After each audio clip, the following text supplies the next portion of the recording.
And you continue like this until you've actually completely prepared the surface so that you have a surface that if you were to print from it, will print using black ink, completely black.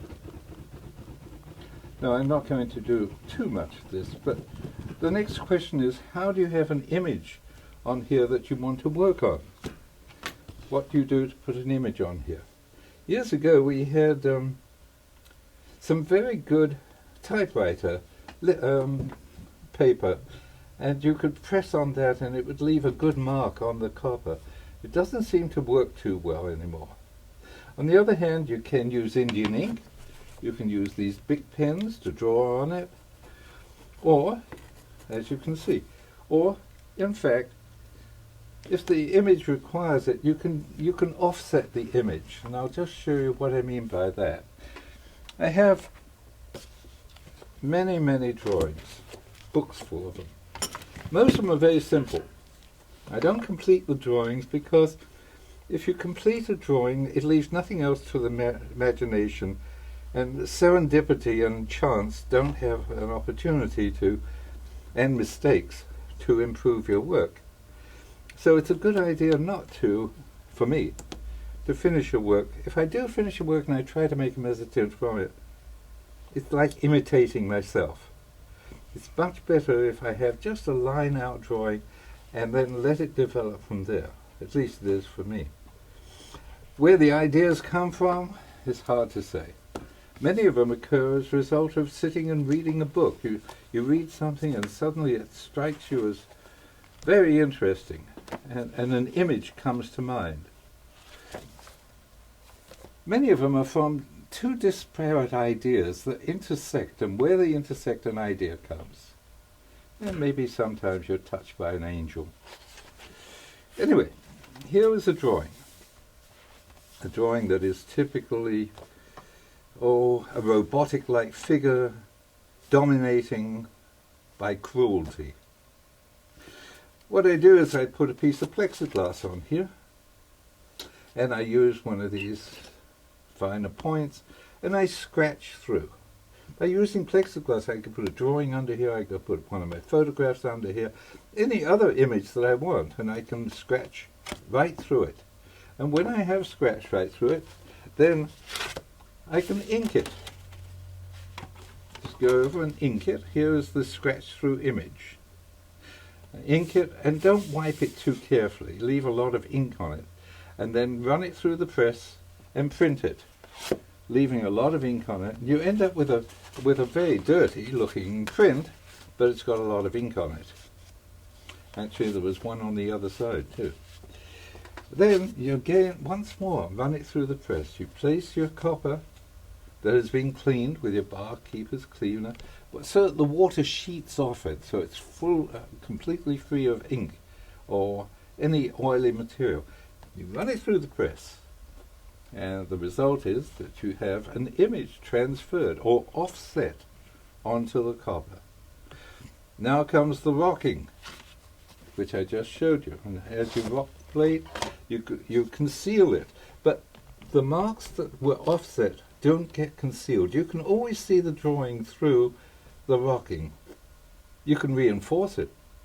In fact, years ago, people sometimes used to etch the image before they even started the rocking to make sure they didn't lose it. But it's not usually necessary. Once you have this image, you can then proceed to rock it, and then you have to burnish the image. To burnish an image, you need something like a tool of this kind. I have a much finer one here. There, smaller one.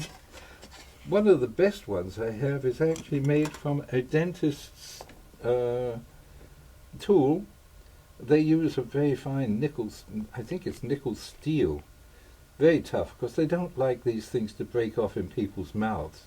And then you grind it down and use a stone, which I have here, to make it very smooth. And these two, for that matter, can be made more smooth. And then you burnish the image. Now, in order to burnish the image, it simply means I'm going to press down those little burrs. And here I'll just do it for a moment. Now, if we were to print this would all print black, and this would be much, much lighter.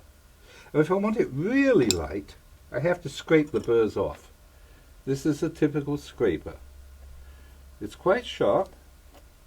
In order to keep it sharp, you're constantly having to sharpen all your tools, but this one in particular, it helps to sharpen it because you do not want to dig holes with it. You just want to scrape burrs off. And you know when you're scraping burrs off because a little bit of copper dust will form.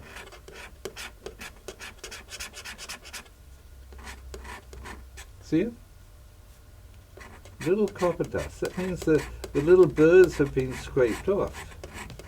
Of course, you don't have to scrape it right down to the copper. You can actually use it for shading in this manner.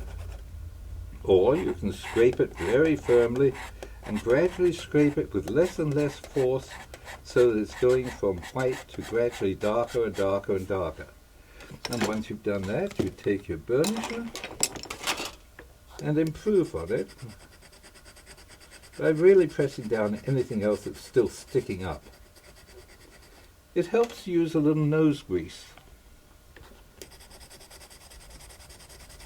One of the best lubricants available in the body.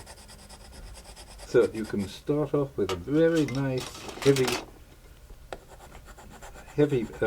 amount of pits and burrs, and gradually work it down until it just sort of goes into a shading far from white.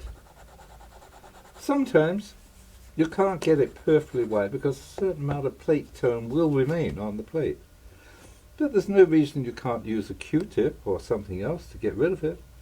And sometimes if you just rub it like this, it rubs the ink out of there and into the surrounding area. So sometimes there are little tricks that you can do to enhance the weight. To make sure it's very evenly burnished, you go from one side to another in this sort of manner. See here where it's been scraped and then burnished, and over here where it sort of was being burnished more and more gently so that it would print from white through various tones to grey. And of course that's why it's called mezzotint. Mezzotinto. Middle tones, in other words. As to the inspiration that produces them, well, the spirit goes in somewhere. And we feel that we can produce something. So we'll print this particular image. It's already been editioned, so it won't look that good. These plates do tend to wear down, the copper plates. They can be steel-faced, which is actually iron, not steel. They can be, and then they'll print almost indefinitely. I mean, etchings and so forth of Rembrandt are still being printed. They've been steel-faced and they'll go on forever.